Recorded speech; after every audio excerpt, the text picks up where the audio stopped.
What's up, everybody? Welcome back to the Crown Cinema Podcast. In this episode, we are breaking down and literally just watched Arrival. Almost said the Arrival. The Arrival. Inside joke. We were making fun of it. Yeah.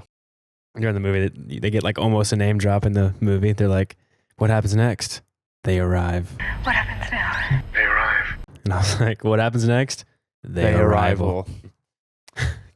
Casual So- title drop. Yep. But before we dive deep into it, at the very end of the episode, you get to see the race between Gray and I to see who's faster from our Apocalypse episode. So if you're curious about that and a fan, stay tuned to the end of this. You can see us race. Now back to the episode. Insane movie. That's a motherfucking movie right there. Because That movie makes you feel things. well, we watched it multiple times before this recording, but my first time watching it was this week. I've never seen it. I don't know how I've never seen it. Yeah. So that twist at the end is wild. Yeah. Very, very jealous of you. I think this is my fourth time watching it. But it's funny because I remember the first time I watched it, which was probably 3 years ago, I immediately, like the next day or 2 days later, like had to watch it again. I was like, hold on, wait, what just happened? Yeah. I knew what happened. I was like, I need to like really understand. I need to immerse myself into this movie and just get it. Yeah. And that second watch was way better than the first because you see it from it's a completely different movie. Mm-hmm. Completely different. I've never seen anything like this before. I feel like I did a good thing this time because sometimes I'll read the script before we watch the movie, and I did that this time. But I didn't finish the script before I watched the movie. I was like probably, let's say, 70% of the way through the script, maybe 80. So I didn't know the ending or the twist yet, which is perfect because then I get to watch the movie and like experience the full scope of what the story is supposed to be and see that twist actually come to life. Because, you know, we watched The Prestige a while ago, and me and you both ruined the twist for ourselves by reading it through the script. It's cool to see that twist happen on the page, but it's nothing like it is when you see it on the screen. Yes. And so I actually got to see the twist on screen, which is better. Then afterward, I went ahead and finished the script just to finish it. So I'm glad I did that, so I can actually see the twist happen on screen. Yeah, that was a pretty lucky break there. I didn't even do that on purpose. It's just the timing was like, shit, I got to watch the movie. I'm running out of time here. Dude, you know, I'm thinking about that just with the actors.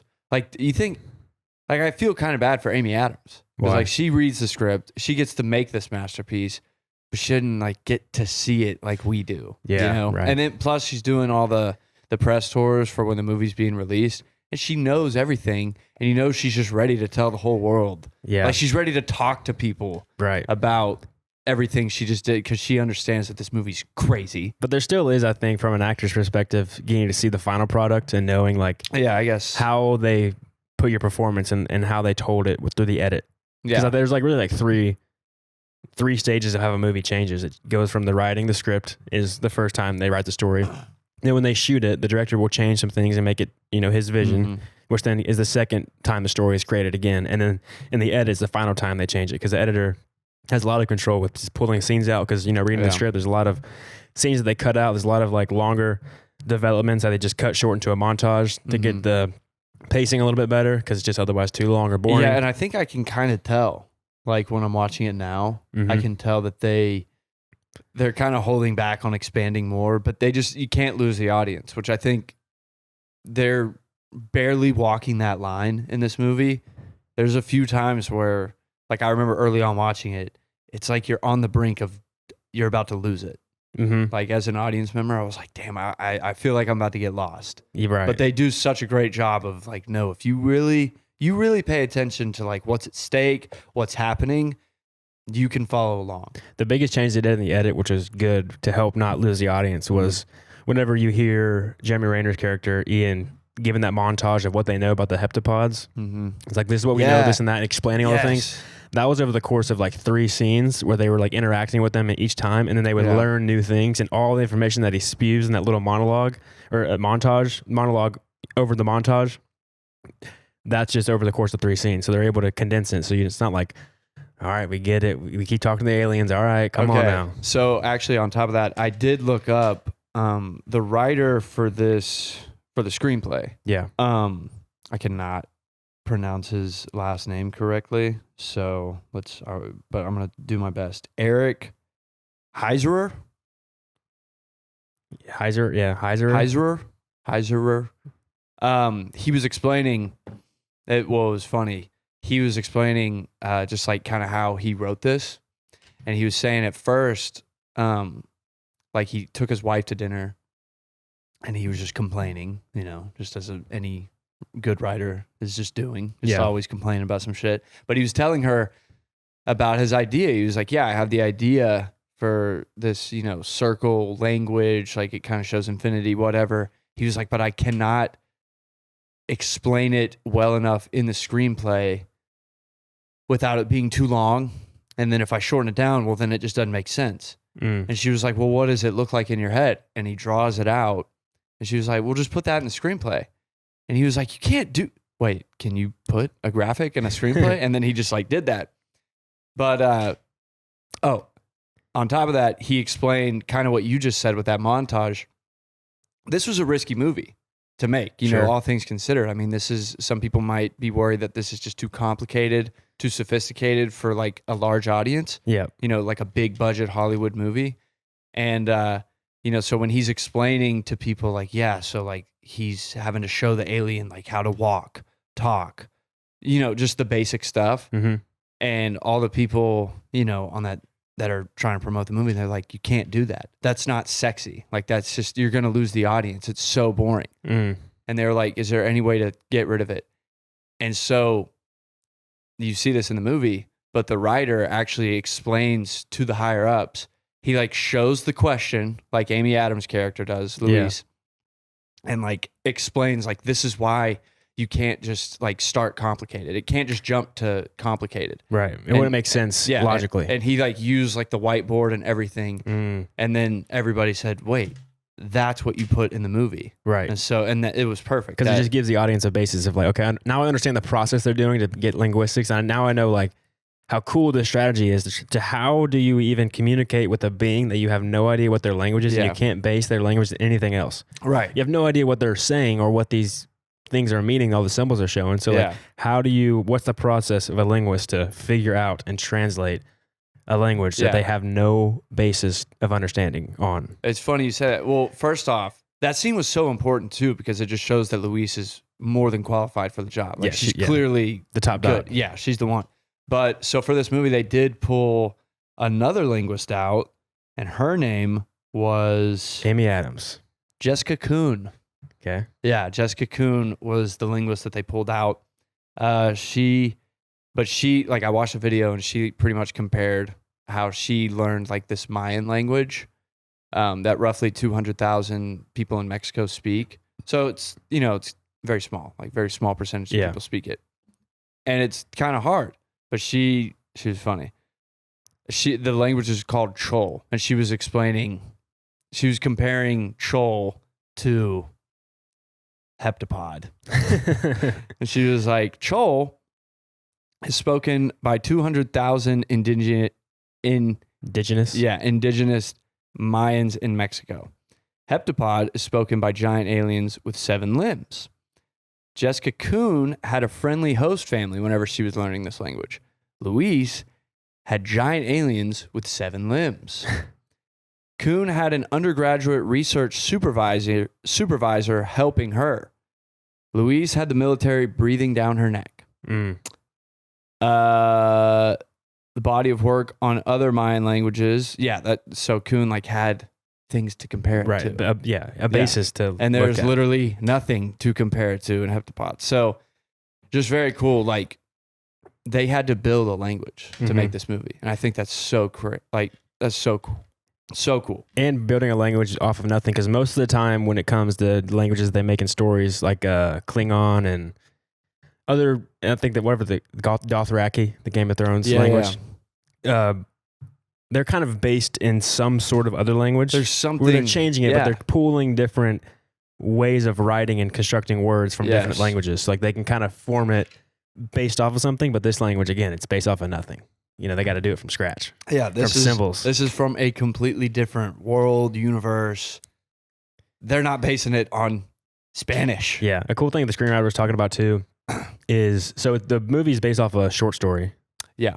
And so I think, I might be wrong on this, but I believe the short story is more about kind of tells the theme of determinism, which is the idea that in your life you have no free will. Everything's already determined for you. Oh, really? So like every step you take, everything that happens, you can't change. It's determined already for you.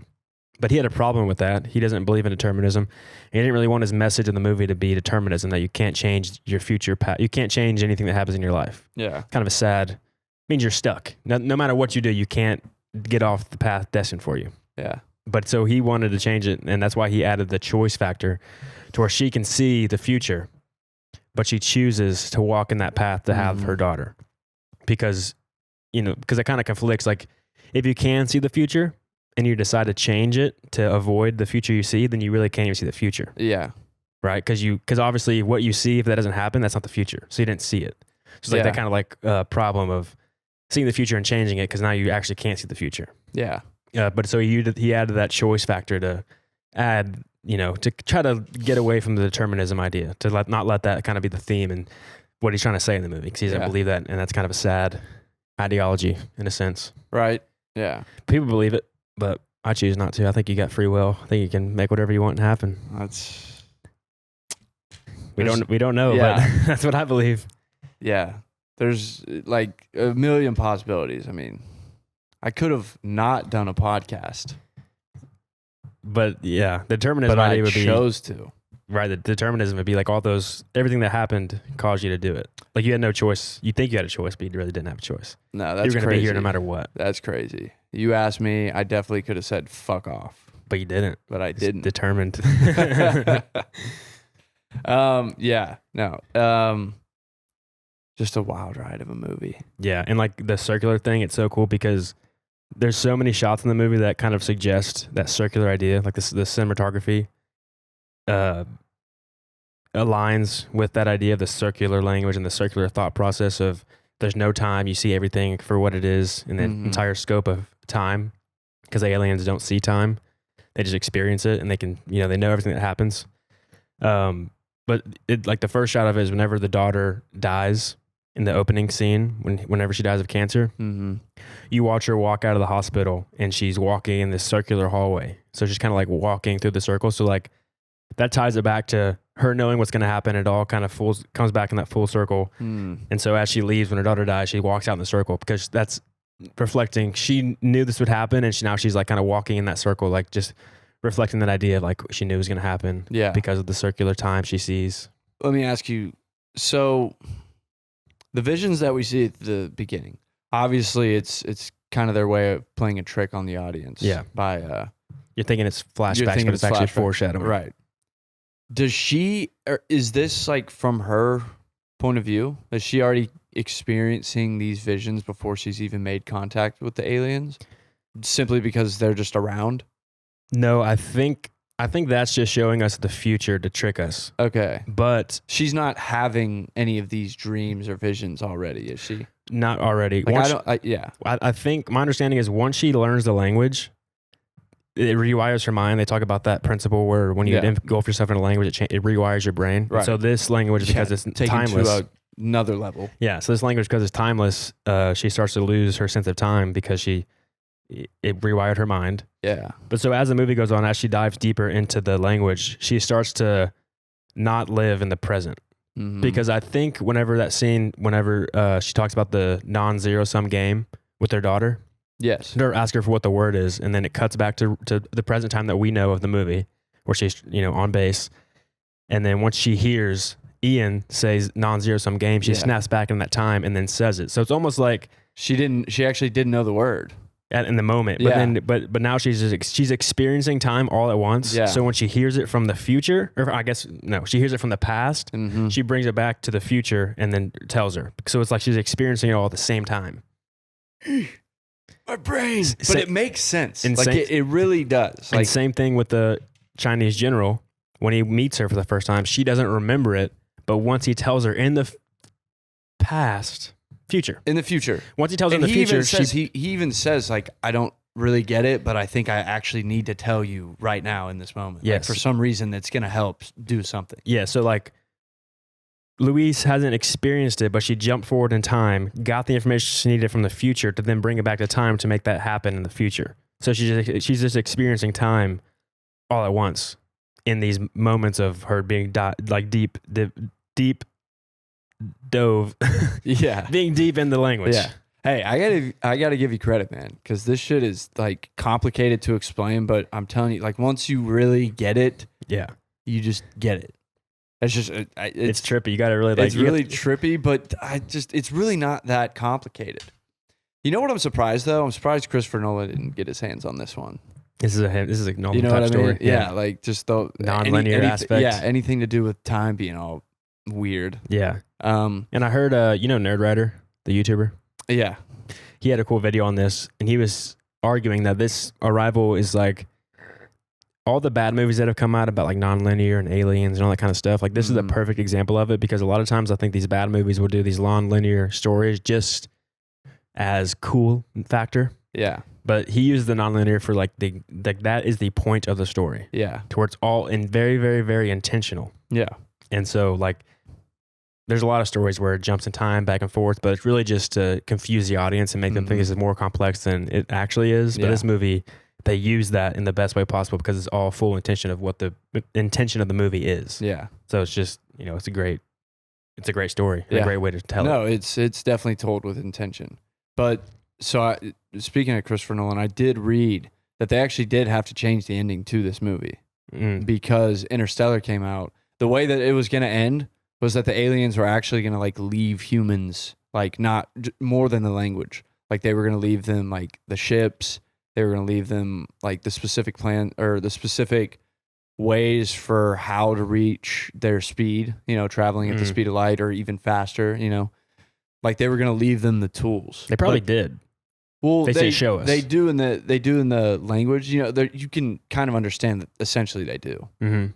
Because all humans are going to unlock non-linear time. I mean, in the movie, we only unlocked 1 to 12. Right. Which is the first one was language. Yeah. So like the other 12 got more shit to tell you. Yeah. So I know it's crazy, but in Interstellar, the aliens explain exactly how to save humanity, like how to save their world. And so they had to change it.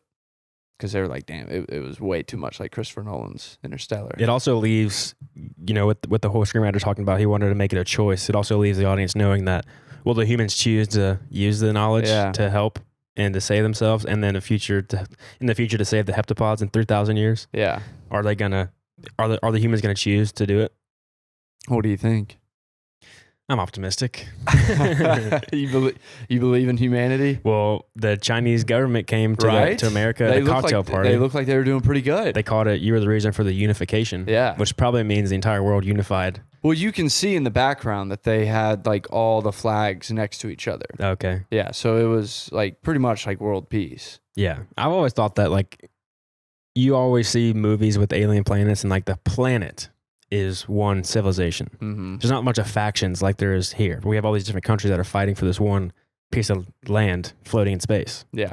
But, I feel like if aliens were to come, then we'd have to unite, because now it's like, okay, now it's Earth. Yes. And then all these other planets. Right. So you'd have to kind of unite in a sense to be able to negotiate things, because it's your one planet. You can't have like 12 people like, no, we want this resource. And this other planet like, no, we want this one. Yeah. That doesn't really work. You got to be like, Earth wants this resource. Dude, yeah. I mean, it is. That's why. That's just another level to this movie that I really appreciated, because it really does show you, I think, exactly how this would go. Yeah. Like, it's almost kind of freaky how realistic this movie seems.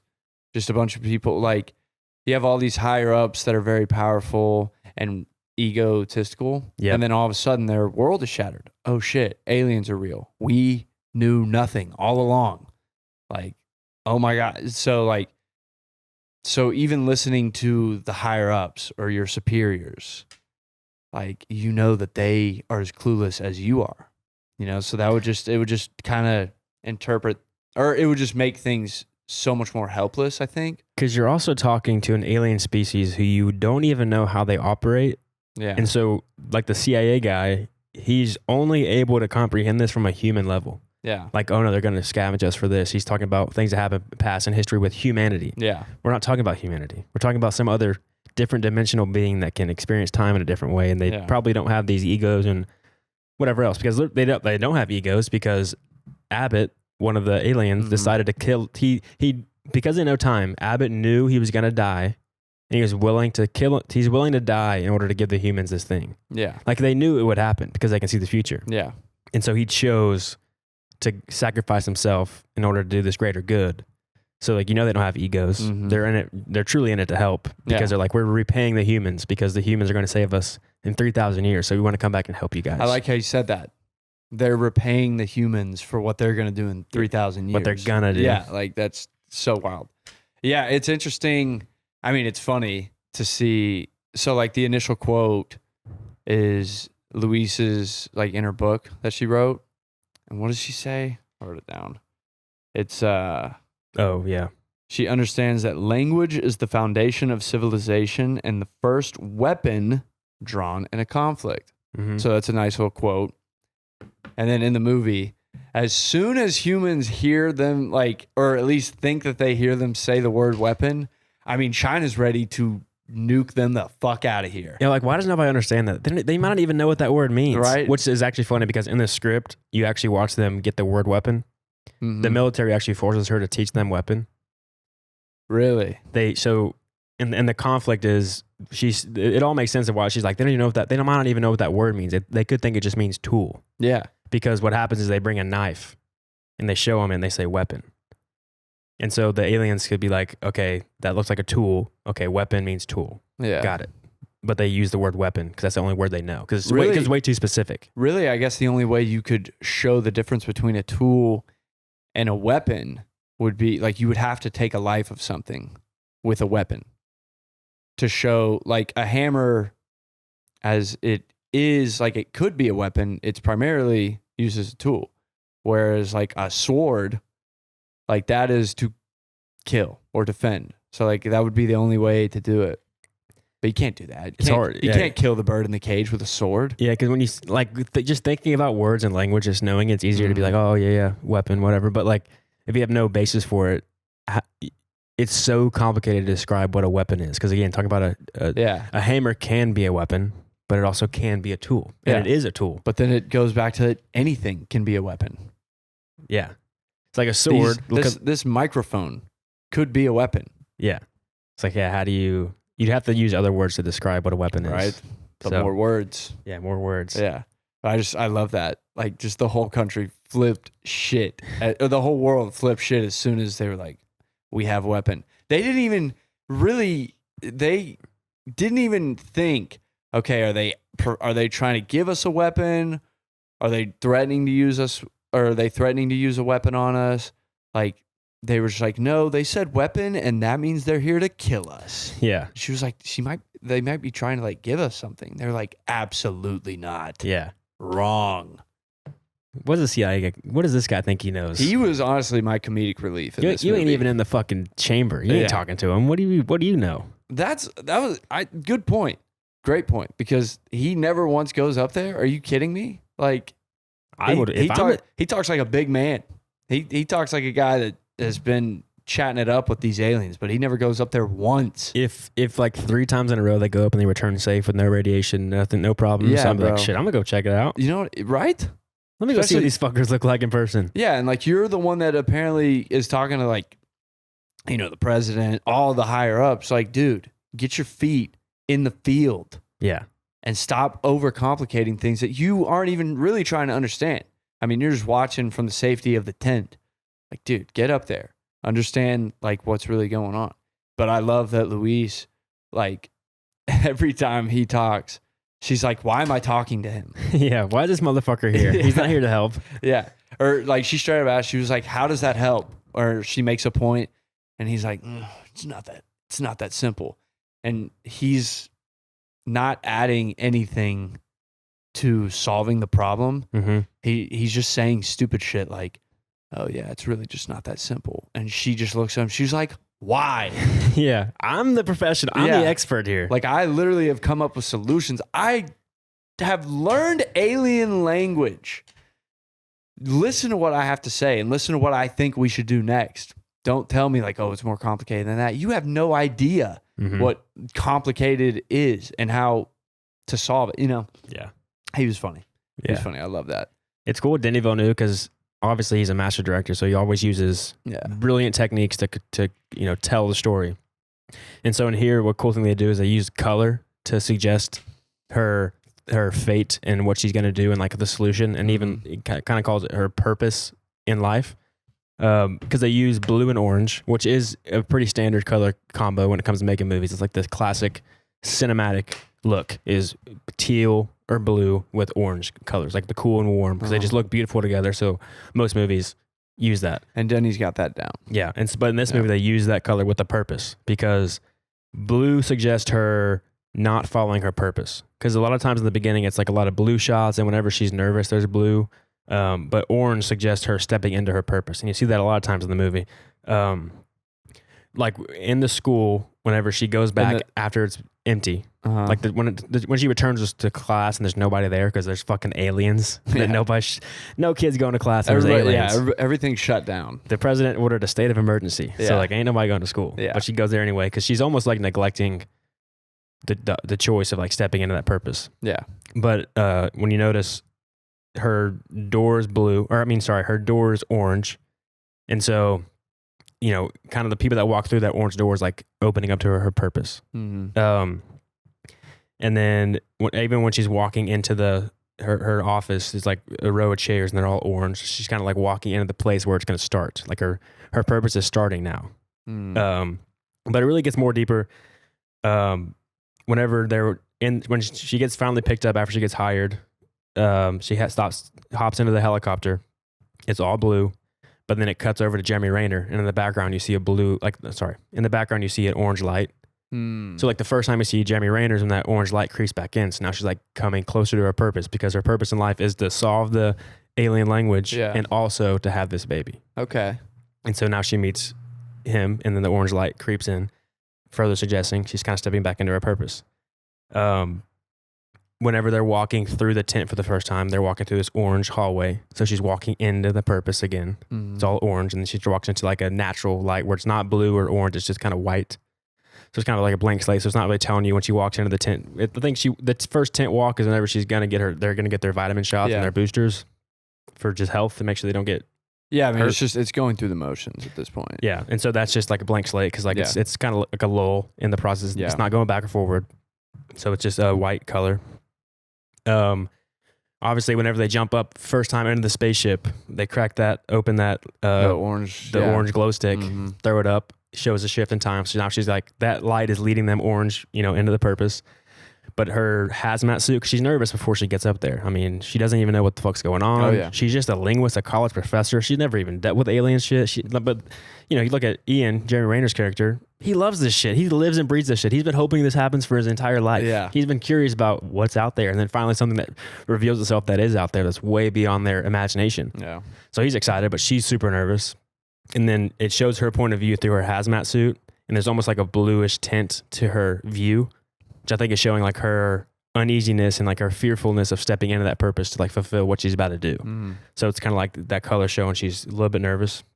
But overall, she's wearing the orange hazmat suit. So orange too, as nervous as she is, she's decided to at least she's going to step into a role. Yeah. Yeah. She's just nervous, so you get that blue view. And I don't think that's a reach. You could say that's maybe a reach, but I don't think so, because the next POV is there's no blue tint, because they're in the white light is shining on them, so there's no blue tint. So I think that's really what they were doing, is showing that uneasiness.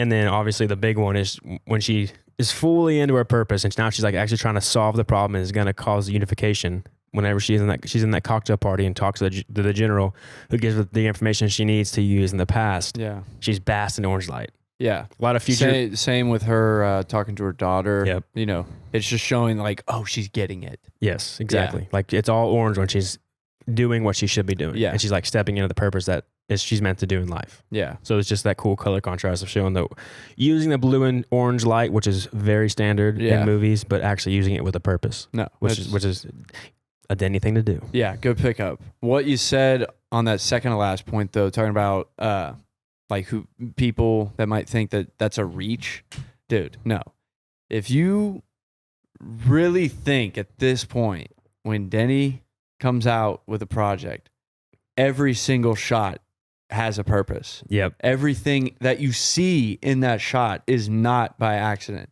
If you really think that we might be reaching, you haven't been paying attention. David Fincher has a quote where I think it's David Fincher, but he says, "You don't know what directing is until somebody comes up to you and says, 'What color should the bucket be?'" Yes, like, what color it was David Fincher. Yeah. I think I've seen that too. Like, because all these departments are thinking fully of how they're going to match this perfectly to the movie. So they're all... One person it's probably not Denny doing the full aspect of it. He's the decision maker. Yeah, he's got a team, but Denny also has a vision himself. Right. You know what I mean? Because I mean, just he's got his people that probably, you just get in that same wavelength. Yeah, I would, just at that point. Right. So everybody's just on the same page, and people I feel like it would get to the point of creativity where somebody brings in an idea and it's never not wrong. It's probably always like, yep, that is something that we need to add. Because just now happened today, we're filming these short films. Mm-hmm. And so Mercedes was talking to Braden, the guy that's wrote and is directing this short we're making. And she's going to do the hair of the actress. Mm-hmm. Oh, nice. And so just think about it. Braden probably didn't think about what the hair should be like. He just knows that kind of the look. Yeah. But Mercedes was like, how about, because there's a flashback scene and a present scene. It's like, how about in the flashback scene, her hair be this type of way because it's in the past, and I'm not going to spoil anything, but like tells a story. Yeah. So she used the hair to look differently for the point of view of the guy's memory that's in the past, and then the hair in real life is actually different than what it was. So Very nice. Yeah. Nobody thought about that, but because she's focused on that one department, she's starting to think about how can I make meaning in it. Yeah. So all these different departments in a movie are all trying to figure out how can I make the meaning in my department. Yeah. So all these little reaches and like things like, there are some happy accidents that happen symbolically that, maybe the director didn't intend, but maybe unconsciously they all I was about to say, it was buried somewhere in there. Yeah. Like it just came out. But like I said, it gets to that point where you're so committed to making every shot, everything that you see in a shot with purpose, that even if something does slip in there by accident, your mind has already made the right decision because it's just going with the theme of whatever you're trying to project. Yeah. Like I think here is another time where it's I feel like this is a purposeful shot, especially because it's like such a big shot here. Yeah. She comes to her lake house. Oh, dude, she's laying in bed. Super, super bluish. Yeah. But so she's here and she's in her giant window and she steps into this squared part of the window. So I think it's telling you right now she's stuck in this box of time. Yeah. Versus like the entire window is there showing you kind of the whole timeline of time. Like, it's infinite, and the window's big, but she's stuck in the little box of her window. So it's kind of showing where she's limited in her ability to understand what these aliens are because it's just the beginning of the movie. Yeah. So it's like the first 10 minutes. To expand on that, you think about this shot, and this is just how humans are all the time. We're constantly trapped in some type of little box that we've built for ourselves to make ourselves comfortable. Then you think about where the aliens are. Not really in the ship, but like once you get past that glass mirror, you have no idea how big that room is, or if you've teleported to like another place. Like it's endless, so it's just showing, it's the same thing. It's just showing like there is no beginning or end. Like that room that they're in, like it just looks like it could go on forever. Yeah. It honestly, it looks like, to me, I was like, it just looks like this is what happens when you die. Yeah. And now you're talking to the guy that's gonna, like, this is like the middle of like, either you go to heaven or hell. Yeah, purgatory. Like this is the purgatory. Yeah. It's cool with her character arc too, because kind of going with her trapped in a box. From what we see from the movie, we think that she's grieving. Because we just saw the first opening scene, the life of her daughter, and how it tragically ends with her dying of cancer as a young girl.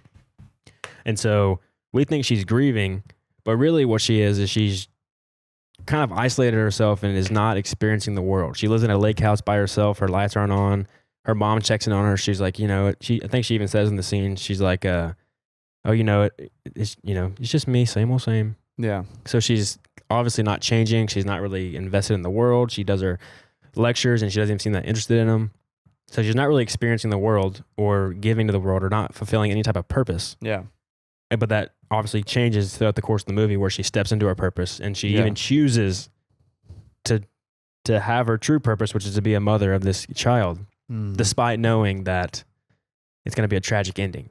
Yeah. But even for that little, she has a different perspective on time now. So even though that time is short, Ian, Jeremy Renner's character, decides to leave the daughter's life because he doesn't think it's worth it. He thinks it's wrong to bring somebody into the world for such a little bit amount of time when you know that she's going to die. But because she has a different perspective on time and understands that she would rather have those beautiful moments, even though it's short, she would still love to have those beautiful, blissful, pure love moments, despite it ending tragically. Yeah. It's worth it to her. And in reality, I think that is worth it. If you get to have a little bit of pure love with somebody, that's worth it, even if it ends badly. Yes. But those moments are beautiful. It's genius, like, just to put that in the story, just to open up that topic of discussion. Like, if you had the choice to bring life, I mean, really, when you do bring life into the world, everything ends.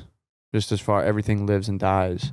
But really, I guess a tragic at 13 years old, I think, is really what you're looking at with this kid going out. That is a tragedy. That is it's one of the worst things that can happen in the world, is losing life at such an early age.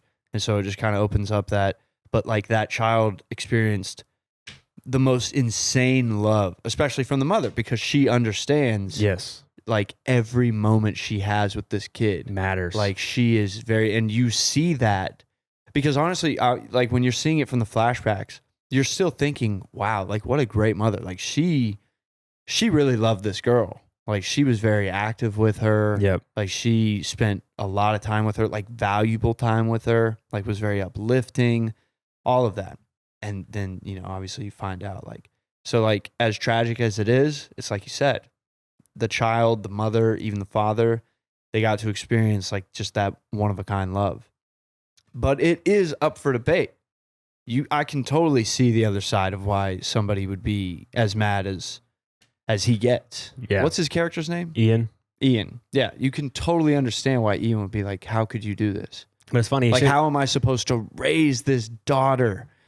And I know that she's not going to make it to drive a car. Because he does love her, but he looks at her differently because he's preparing himself for the loss of her. So he's almost like doesn't want to get too attached. Yeah. To save himself. Because it's one thing to know that all life ends. It totally changes when you get that time. Well, Ian should listen to himself, because he says whenever he takes off his hazmat suit for the first time, he says, screw it, everybody dies. Right? Yeah, we even snapped. We were like, hey. Screw it. Everybody dies, right? Listen to yourself. Yeah, you said it. Which is exactly what she believes. Like, everybody dies, so I might as well get the beautiful times that I can while she's alive, my daughter. Yeah.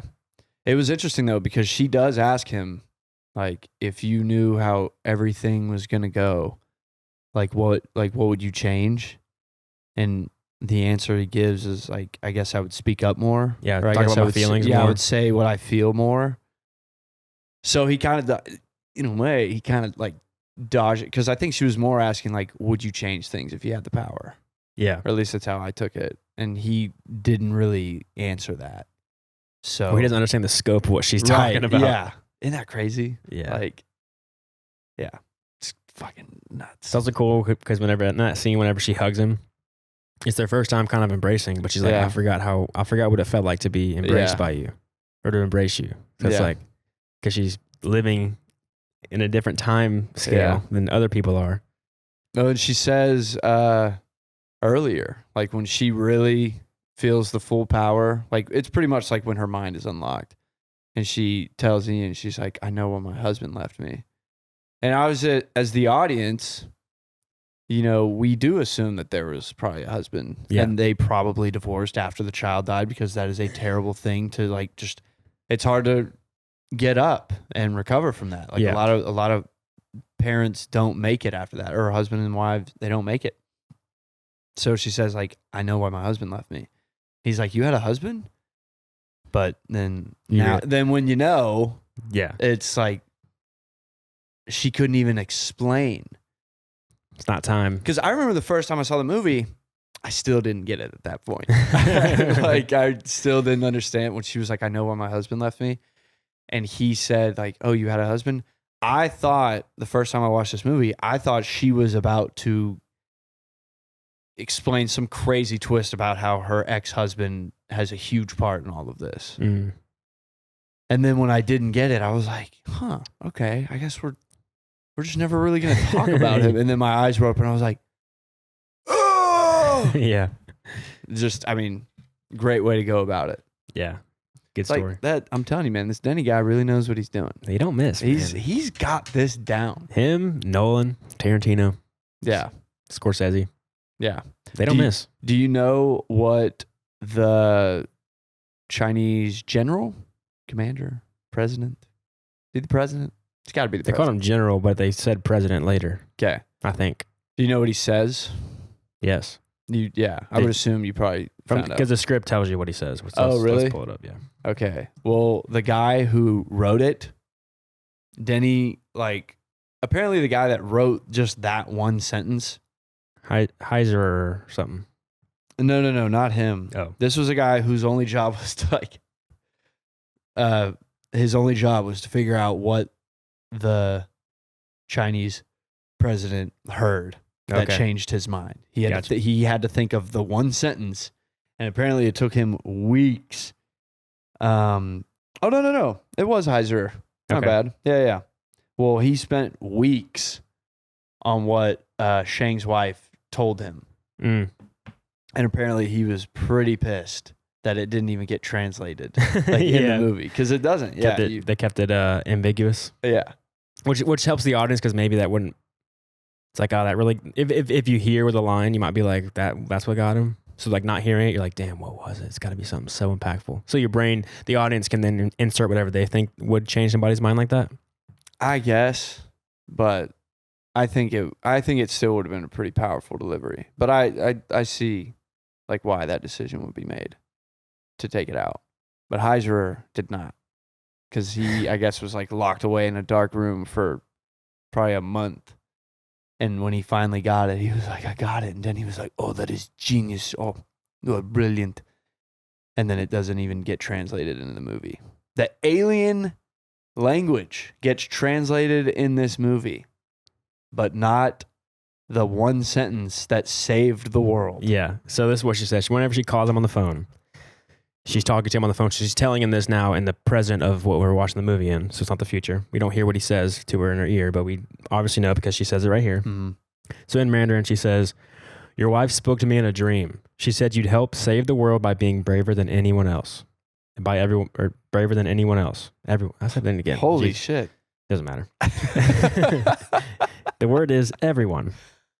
And then she says, it kind of cuts back and forth, and it comes back to her on the phone. She says his wife's dying words were, war doesn't make winners, only widows. And you heard that. That changed his mind. It's a great quote. That's really good. So that's what changed the general's mind. Yeah. Was war doesn't make winners, only widows. And he remembered that from his wife. I was like, okay, shit. Let's save the world. Let's not go to war with aliens who clearly are way more advanced than we are. Why y'all fucking retarded? I mean, but at the same time, I also, because you never know how much research these aliens did. Maybe they don't know about nukes. maybe they think we're just some stupid, weird little animals that kind of have some technology built. Oh, look at their little cars. Oh, look how long it takes them to get from Dallas to Austin. Yeah, we're just at our ship. Yeah, 5-minute drive to our ship. Yeah, and they're like, oh, they're so stupid. But they're kind of on the right track. They might have some, and then a nuke hits them because they just did not think that we had that in our bag. I feel like they would be able to stop it or absorb it. They could definitely take the nuke. Yeah. But I'm just saying I would like to explore, because dude, we always get shit on by the aliens. Yeah. We always do. And even when we send the nukes at them, they still win. And it's really? Because nukes do some damage. As far as we know, we could actually destroy our own planet here. Mm-hmm. You're telling me you're stronger than our entire planet? Yeah. Why'd you even come then? Why do you even want to conquer a planet that you're stronger than? You know what I mean? Have you ever seen War of the Worlds with Tom Cruise? War of the Worlds with Tom Cruise. I've not. No. It's got a cool alien ending. So spoiler alert if you haven't seen it, I'm about to spoil it. What are you about to do? I haven't seen it. That's such a good point. Damn it, dude. It's really not that good of a point, but I've already brought it up, so I feel like we have to. All right, bro. All right. There's a lot of movies out there, so I guess I'll get over it. But if you haven't seen it by now, fuck you. Go fuck yourself. All right. Not the audience. I'm talking to Grace specifically. That was good. That was good save. Yeah. Okay. So aliens come over, take over the Earth, and then how it ends is that at the very end, all the aliens just die. And it's because they all got sick because they're not used to the bacteria and disease on Earth. So it's kind of like the same thing as the Indians. Like, the Europeans coming over to America and a lot of them getting killed from the sickness that they brought. Apocalypto, baby. So that's kind of going to what you were saying is like aliens usually conquer, but that was a cool twist of like, they do come to the Earth to conquer, but they can't withstand our disease, so they all just die off. See, they're not so smart. Yeah. I always like that. I would love for the aliens to underestimate us because somehow they missed that we created nuclear destruction. Yeah. Like, oh, shit. Oh, my God. We lost a whole colony. Mm-hmm. Like, we didn't think we were going to lose anybody. Like, wait, they have that? Yeah. Like, abort. Although I would love to see that. I kind of am of the belief that if aliens did land, they would probably hopefully would be compassionate and would like be there to help. Because if you think about what we do in nature, when we study animals in the wild, we try to not intervene. We try to just observe and watch, and trying to be harmless. We don't want to disrupt their, what they got going on. So we want to observe it. So we're always come at it from like a compassion standpoint, trying to stay back from like the apes if we're studying chimpanzees or whatever.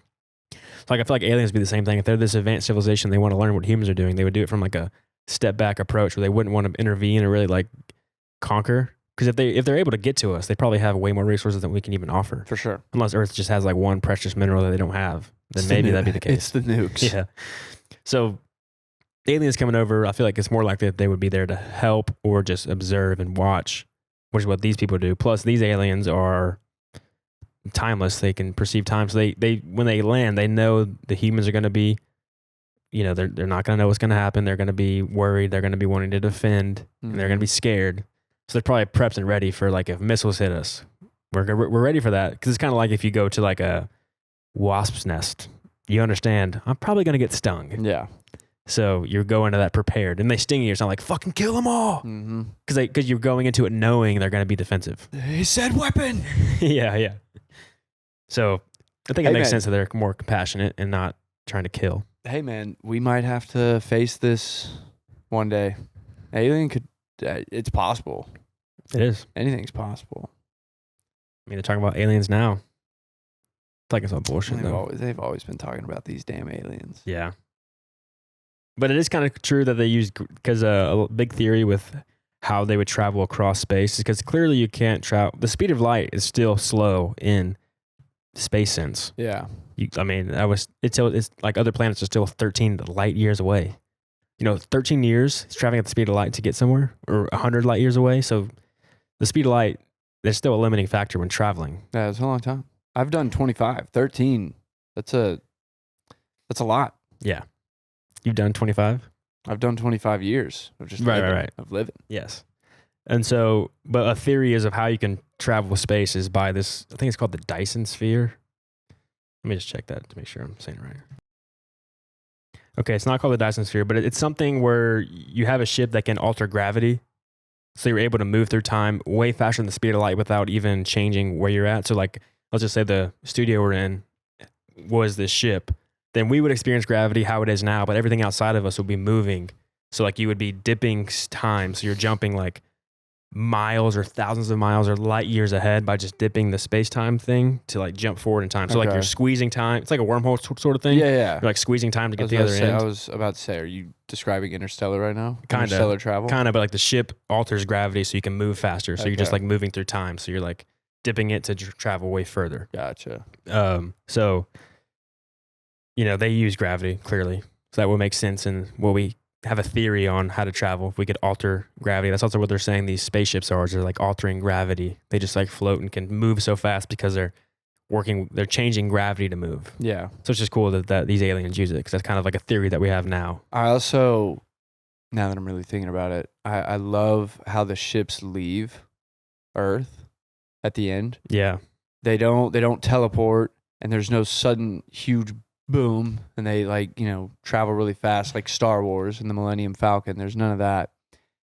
It looks like it turns into a type of cloud, smoke, or something, but now that I'm kind of thinking about it, because of the non-linear, it's like the ship died because it was so old. It's kind of like it turned into ash, you know? And so it was like, I don't know. I'm trying to figure out a way to explain it. Like I can see it and I can understand it, but it's hard for me to like really put into words. But it's like the ship turns into ash because like it just went so far into the future or something. Yeah. Like, you know, it's just turned into ash and it's as if it was never there. Yeah.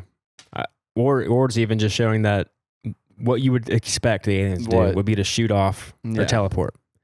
But because they're so advanced that they have this different technology where they can just like disappear to a different realm or something. Or they just like either because they're timeless, they just pop out of existence. Yeah. Or they pop out of this time or they just like dissolve to like a future time where they exist. Yeah. Or, you know, it's just cool that they change your expectation of what an alien would do because you're like, wait, these guys are way more advanced than we can even fathom. Yeah. They're talking in words that are timeless. Like that you understand the language, you can see the future. Yeah. What the fuck kind of species is this? Yeah. So they're able to just travel away somehow that we can't even understand. There's no explanation for it because we don't even understand their language really. Yeah.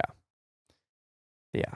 Oh, damn, man. It's a brain twister. Yeah. But it's a brain twister and it opens up conversations, but I don't think people actually get like confused about this movie. Yeah. I think they keep it very like I'm proud of that. Like, you know, you think of a movie like Tenet.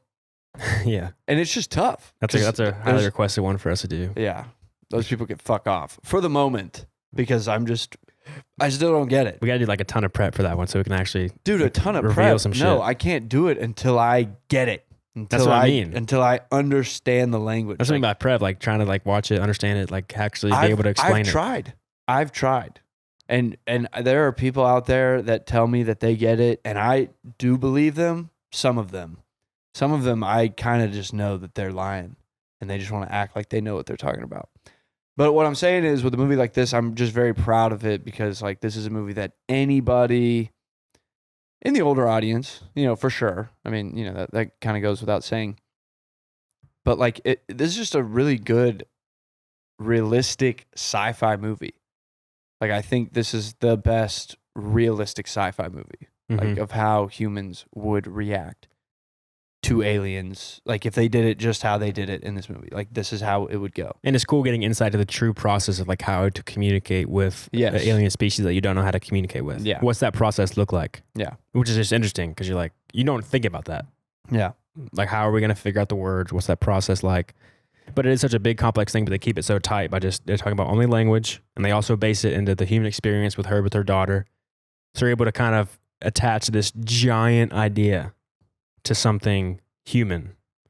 Because a lot of alien movies, when they arrive, it's like, what's humans' purpose? Like, how are we going to do this? What's humanity going to do? They're always like a critique on humanity. Like, are they evil? Or it's just like, that clearly shown here. It's a big, talking about humanity. Like, obviously, this is a nice message. Yeah, all the humans break apart and they're all like, what the fuck? And they all like huddle back in their tribe, humanity, you know, getting tribalism.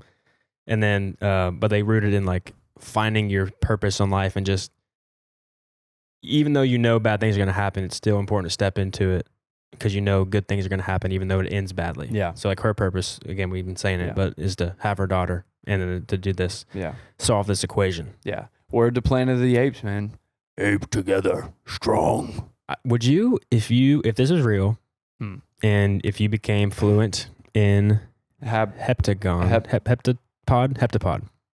if you became fluent in heptapod language, would you try to do it to see the future? Yeah. I don't think I would. I'm willing to hop on the wave. I don't know if I would because then, like, what if something tragic happens? You're just like waiting for it. I'm telling you, I'd rather know. I think I could handle it. I'd want to be prepared. Like I'm thinking about like, see your child die in the future. You're like, I get it. Fuck. I'd rather just have that been a surprise. Yeah. But no, even then I think I would. I'd be kind of like Lewis's character. Because she knows, I mean, every single second she gets with that kid, like she's giving it her all. She doesn't half-ass it at all. Yeah, true. Kinda, actually. I don't know. There was one scene with a girl, her daughter comes and asks her for a little bit of help on her homework, and Louise pretty much tells her to fuck off. Go talk to daddy. Yeah. I was like, hey, hold on. No. Go make that one right. Yeah. You can't get mad at her. I was kind of wondering about that, but I think it's just... sorry, but the clock's ticking. Yeah, I mean, you think about like 13 years with somebody, you kind of do probably get complacent, and sometimes where you're like busy on something and you do get distracted by life, even though you know what's happening. So it's just like a human moment for her of like, she doesn't know what's going to happen, but she still is a human where she has flaws, where she maybe won't be there. Yeah. Every single time. She's not a perfect mother. Dude, you know, nobody can be a perfect mother. Isn't that kind of fucked up though to think about? Like, maybe it's like just a random weekend and the daughter's 5 and the mom's like, God, I've been going hard for like 5 years straight. I kind of want a weekend to myself. And like, you still got like 8 more years. Mm-hmm. Like, isn't that kind of fucked up to think about? Like, I know you're not going anywhere yet. Like, I cannot appreciate you right now. I'll make up for it next weekend. Yeah. Or is it fucked up to tell your daughter what's coming? Definitely. Or do you just let it happen? Definitely fucked up to tell the daughter. Or like, how soon do you let her know that it's... Yeah, because then she might grow up without hope. Yeah. You know, so it's like... I don't even think you tell her at the end. Like, yeah, I knew this was going to happen. Because that daughter would be like, so complicated. It goes deeper. I was born to die. Like, you knew that I wasn't going to graduate high school. You know, I wasn't going to get married, have my own kids. Like, 13, that's just a tough age to explain all of that. That should be the thing with this language, man. There should be an age requirement. You can't just be learning this shit at 16. Yeah, and the daughter's age was a big factor when it came to making the movie because they couldn't have the daughter be too old to where they had to age her in the flash forwards. Yeah. So they had to pick an age where they didn't have to change it because that would give away the twist. Oh, she's older back then. That's the future. Yeah. So they had to pick like an age gap where they didn't have to age Louise. That's where it's even more brutal. Like, yeah, like just showing a 13-year-old die of cancer. That is a brutal thing to put on the big screen. Yeah, I mean, I remember because I didn't see the movie, but I read the script first, like 80% of it first, and so talk about the not first sexy. Few pages, I'm like, fuck, dude. Yeah, kid dies. Yeah, yeah. And what's even sadder, what's really sad about that is when she does have birth. You see it, the opening scene. She has birth, and the baby's crying. She's like, "Okay, come back to me, come back to me." And then they're good. Whenever the daughter's dying, she's like, come back to me. So like, just look how they write this here. It's so sad. I'm like tearing up reading this shit. Yeah. So this is when she's in the hospital. This reads: a nurse starts to take baby Hannah and give Louise some rest. Hannah beats and reaches for her mother. Bleats and reaches for her mother. Louise smiles through the exhaustion and pulls her back. Okay, come back to me. Come back to me. That's when she grabs her baby. And then going down whenever she's dying. So a life monitor beeps as Hannah's heart stops. Hannah's eyes roll up and she sighs her final breath. Louise's grip on her daughter tightens, trembling. A nurse starts to pull Louise away, but she hangs on. Now it's a mother trying to return to her baby girl. Come back to me. Come back to me, baby. Oh, bro. Oh, my that God. Line, they put that in there just for the sad moment. Oh, my God. Now it's a mother trying to return to her baby girl, as opposed to the baby trying to get back to her mother. And that's on page... Oh, it's on fucking page 2. On the second page? That is insane. I'm reading this, I'm like, God damn, what a sad story. Yeah. And then you're probably thinking like, why the fuck does Gray want me to watch this? Yeah. And your dad. Yeah, yeah. Like, why is this so recommended? Like, we got 13-year-olds dying on page 2? Yeah. Damn, I didn't even think about that. And yeah, the way that is written, that is brutal. Yeah. Oh my God. Oh my God. But necessary. Yep. But necessary. So, all right, Kate Harvey. What are your ratings? Oh, we fucking forgot to do the rating system again. We're not going anywhere, man. There's always next episode. Sorry, guys. We'll do it. We're seriously, we'll do it next episode. Yes. I completely forgot. I literally meant to do it yesterday. Yeah. Whoops. Beautiful movie. Time is non-linear. Great story, and the way they create this big concept and make it easy to understand while also not just spilling you with science exposition to make it boring is good. Denis Villeneuve is a master of the camera, and the colors in this movie is amazing. So I'm going to go 9.4 overall, filmmaking-wise. Okay. And I'll go This is not a fault. I'm going to go 4.5 stars only because I love the movie. It's great. It's not like I wouldn't watch it again. But I don't think it's one of my favorites of all time. Yeah.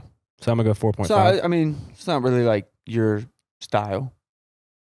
Yeah, I mean, I like it. And the twist is great. It's a great movie, but this is no... There's no killing. there's Where's the gunfight? You said it, man. You said it, but I hear you. I hear you. No, that's not why I don't like it. I'm joking, but it's a great movie. 4.5 is not a fault. 4.5 is a great score. Yeah, it's totally warranted. Yeah, I'm gonna give it a 9.5. I'm not even gonna explain it. I just did, like this whole episode. Like I think this movie is just wow. Like I'm just not giving it a 10 because nothing's perfect. But here's my one little nitpick. Okay, why don't the aliens just already speak English? Oh, I do have a nitpick actually. Yeah, but that's mine. Like, why don't the aliens just, if they know so much and time is endless, why don't they already know English? This is my nitpick. That's like a plot hole that I don't really understand. So if the aliens can see the future, and we know that Louise, Amy Adams, sees the future to understand the language. She goes into the future to read her book, to then be like, I can read this language now. Can't the aliens be able to portray their language a lot quicker to the humans? Like when she puts up human, shouldn't the aliens automatically be like, that's okay, she's telling us this. We know what it is because we've seen this before. Yes. Boom. That's what I'm saying. Yeah, and they can like easily why are the aliens having to learn English? They already know everything. Like, why aren't they just like, yeah, we know? Now, one defending of that is that maybe the aliens do know it, but they have to go through the process of teaching the humans the language. Sure, I get it. Because it helps bring them together. Like, I get it. I'm just nitpicking. That's literally my little nitpick, but I'm glad that's it. That's all I got. The big one would be like the weapon confusion. Why do the aliens not let them know that weapon is not what I mean? Shouldn't they be like, we know that the weapon, when we say weapon, they're going to think it's this, so we need to change it? Or maybe that's just, maybe it's the humans misinterpreting the word? I think you got to go through, yeah.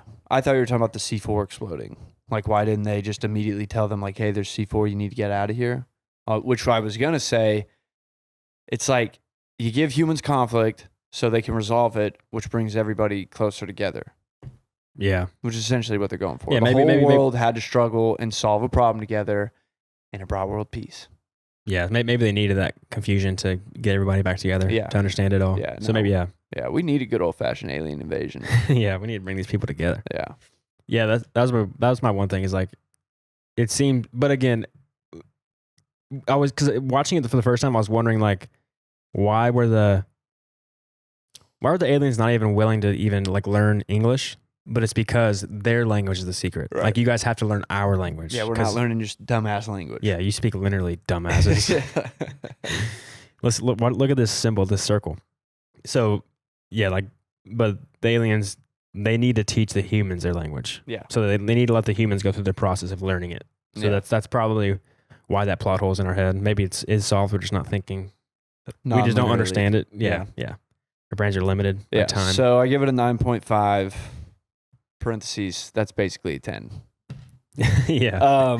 And see, then, this is why the rating system is going to be great, because maybe you actually do give it 10 because you're like, acting is perfect, this is perfect, this is perfect, this is perfect. And you're like, damn, I guess it is a 10. Yeah. And then enjoyability. Dude, I'll give it a 5 with like a little asterisk, because like I can't just throw this movie on. You know, I can't just like have this one on. This isn't a casual watch. This ain't a casual watch, but like, this will be watched more and more because I still think I'll understand more, or maybe I'll understand it more clearly, kind of how Louise's character is. Like, just the more I kind of get into it. So this will be replayed as life goes on. This is a great one. Yep. This is a great one. I love this movie. All right. Final thought? Let's go shoot a short. Yep. Final thought is we're about to queue up the race. Me and Gray's race. Yeah. Okay. All right. Jump into that. All right. All right, old buddy, old pal. So at the time of filming this, we don't know who won. Well, let me just go ahead and apologize for dusting you and embarrassing you in front of our 60,000 viewers. Just watch. I'm faster than you. No, you're not. Proven. On camera. When? Multiple times. That's definitely not true. For Boys Trip, yeah. No, I beat you. No, you didn't. Not even close. You know what we should do for their whole running dispute? We film like a little mini insert of us racing I'd love to. settle the dispute fair and square. Yeah, that's fine. I'm much faster. Much faster? No. First of all, you're not. But if you were, it would be a sliver. You have to put in slow motion to prove the fact that you beat me. Here we are, the race between Gray and myself. We're out here on set filming a short, but we took a break to film the race. Here's got cargo pants on and shoes, so he's gonna use that as an excuse when I dust him. You changed shoes. I told him these are skateboarding shoes.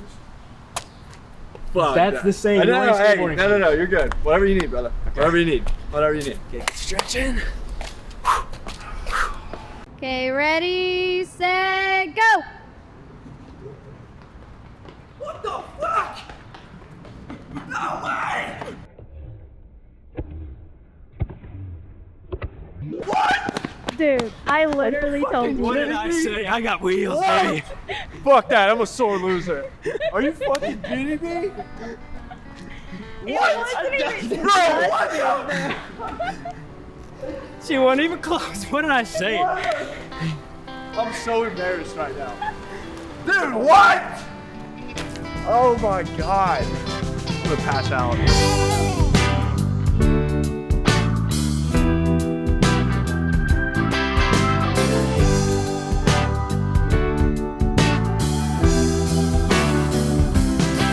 I've been working like a dog trying to buy my next meal. Seems all I do is drive. And when the boss man sends my next check in the mail, I'll have enough for closing time.